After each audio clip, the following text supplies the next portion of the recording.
rise to a trumpet fanfare from somebody's computer coming on and speak to the motion that I have proposed. So this is a motion other than a government motion. For those of you following along, that's done by any member of the House except for Cabinet, and we put these in a long time ago. And what I really wanted to do with this, this motion, which reads, "Be it resolved that the Legislative Assembly urge the government to introduce legislation that would replace the flat tax income tax in favour of a progressive income tax, whereby tax rates increase according to income." And what I wanted to do was start a conversation in this House. I've been interested in this issue for quite some time, and I think I was actually even raising it back when I was still on the Public Accounts Committee, those many years ago. But I really think that this conversation has three parts to it. One is the current mix of revenue, how and where the government gets money from, and sort of what that ratio is. The second part is our non-renewable resource revenue, which we are blessed to have in this province. But the questions about how we use it, whether we spend it now, we spend it today, or we spend it in the future, or we save it for something in the future. And finally, I think as the third piece of this puzzle is the taxation rate itself. I note that last year the then provincial treasurer was very frank in admitting that we had $11 billion of tax room that we could have been collecting from people before we matched the BC rate. $11 billion is a lot of income tax room, a lot. And when we look at the deficits that the government is currently carrying, and I'm not going to be bothered with whether this is a technical deficit or a real deficit or an imaginary deficit. Clearly, the amount that was brought in compared to the amount that was budgeted, there's a difference. And I think that we really need to consider that. We certainly have certain people that are asking for additional services. They don't, I mean, frankly, nobody wants to pay more money if they don't have to. But when you really get into the conversation with Albertans, and I do on a regular basis with my constituents, they're quite open about saying, yeah, they'd rather have the service, thank you very much.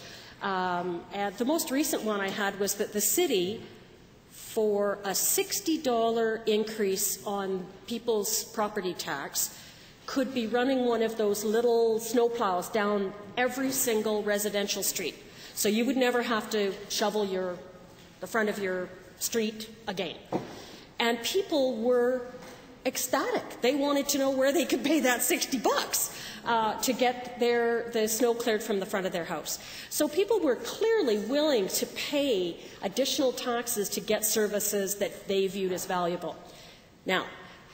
Now you get into the discussion of what do people think is valuable, and there's a lot of those different discussions, particularly right now in my constituency, where we have a long discussion about whether the arena is valuable and there should be tax money, provincial money, civic money going into that. So that's another whole discussion I'm just not going to get into in my 10 minutes. But what I am seeing more and more of is the experts saying, this province really needs to think about this. And when I look at different groups like the Shaping Alberta's Future, which was a government-requested report, it comes forward saying, you guys have got to look at this stuff. And we've got Jack Mintz, the like of Jack Mintz and Peter Lougheed saying this. And then we've got the Parkland Institute saying it. And in North America, we have very wealthy people like Warren Buffett saying it. I go, well, this might be time for something. So that whole discussion of where government gets revenue from, how much do they charge individual taxpayers versus corporations, versus how much we take out of non-renewable resource revenue. And currently, just if anybody needs a little refresher, the budget that was brought forward in 2011 was expecting $7.5 billion in personal income tax, $3.4 in corporate. The education property tax was expecting to bring in 1.6, so we've got a subtotal there of 12.5. You add in the sin taxes, gambling, tobacco, alcohol, you've got another $2 billion. Licenses and fees for various things from hunting licenses to camping ground fees and that sort of thing, $4.4 billion. Interest, thank you AIMCO, at $1.9 billion. Now you're up to $20.8 billion. Where's the rest of the money?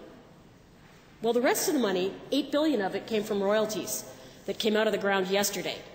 And the federal government contributed 5.2 by way of transfer payments for various agreements that they have with the provincial government. So we have, and I had a chart here, but I'm sure you've all seen the numbers, 23% of the revenue that this province spends come from non-renewable resource revenue. And I think that's an issue that we need to look at because I don't think it's sustainable. And I think mixed in with all of this is a conversation about intergenerational debt or spending our children's future inheritance is another way of talking about that. So this is all a part of a larger mix. But specifically what, in order to get that conversation going, I thought I'd be a little provocative and put it out there specifically talking about an increase in the flat rate of income tax that we pay.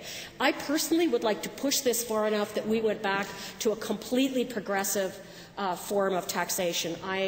But I recognize at this point you can't do that overnight any more than we hope the federal government will not impose their changes to the old age security overnight. There has to be a phase-in period.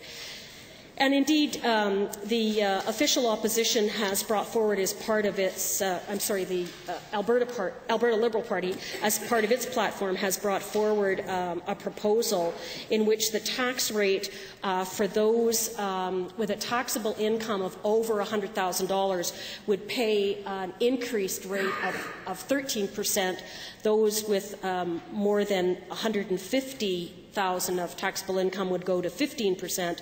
And those over $200,000 of taxable income would go to 17%. So that's towards a progressive taxation system, but everybody else would still be at that 10% flat tax. And as we ran the numbers on that, we went, you know what? That still means that 90% of the people in the province would be paying a 10% rate, and just those high-income earners would be paying a higher income. And given that we have a situation where I think, I'm going to try to bring this whole ball of wax back together for you. When we've got a situation where increasingly people are telling us we should not be spending our non-renewable resource revenue as part of our daily operating money, and one of those examples was a farmer who sells off acre by acre the family farm to buy, groceries and to, go to Blockbuster and various other parts of their lives. You're right. That's not what you would do as a prudent person, and we are expected to be the prudent people in Alberta in this House. So I encourage you to think of those possibilities that could that we could be discussing and moving forward on if we contemplated a progressive income tax. And I think we should go further there and look at what we're doing with our corporate taxes as well, which would allow us to not have to be using 23% of our budget being paid for by non-renewable resource revenue, because I think that revenue should be saved. It's not ours. It's everybody's, including future generations. And I think that that's the Norway question. And clearly we don't compare very well when we look at what Norway's done. And they just took every single penny and they put it into their fund, and then they passed a law that they could not dip into that and use that money for any investments inside of Norway. They can invest in things outside of Norway, thus you can expect them investing in Alberta. I think they already do, but not in their own country. So they couldn't manipulate what was going on in their own country.